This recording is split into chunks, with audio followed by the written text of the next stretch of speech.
What's up mga ka-agri? So ayun, magandang gabi po sa ating lahat. So ayun, kakauwi ko lang po galing ng school.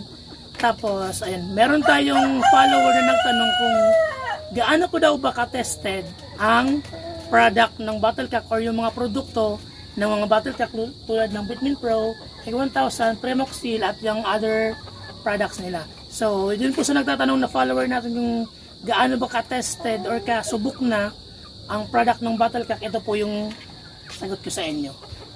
Ayan. Kung makikita nyo po dito, napakarami ko na pong mga products na nabili sa Battlecock.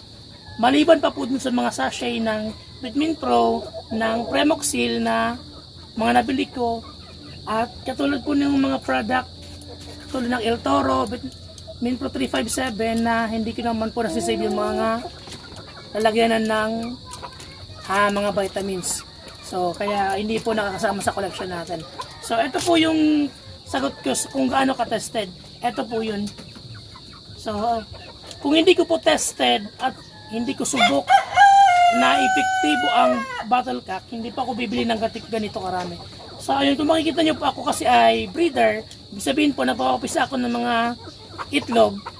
Kaya kung makikita nyo po, ang napakarami po sa aking collection ay mga Bitmin Pro. Ano po? So ito, Bitmin Pro powder.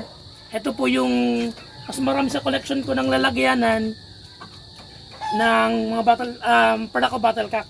Kasi ito po ay, unang-una po, kasi pagkapisa ng mga sisiw, at a day old po, the moment na napisa na yung sisiw pagkalagay ko po sa brooder, binibigyan ko na po sila ng Bitmin Pro 357. Kasi nakakatulong po ito sa kanila kasi ito po ay may multivitamins, minerals, B-complex, electrolyte, amino acid at probiotics. So ayun po. At hanggang 1 month po, yun, araw-araw po ako nagbibigay ng Bitmin Pro sa kanila. At tested ko na po ito na hindi talaga nagkakasakit ang ating mga sisiw. So ayun naman po, kapag nagkaroon ng halak, nagkasipon yung ating mga sisiw, ito naman po ang ginagamit ko. So, Premoxil powder. Ngayon, kapag mga malalaki na po, mga hens or mga rooster na, ang ginagamit ko naman po ay Premoxil 550.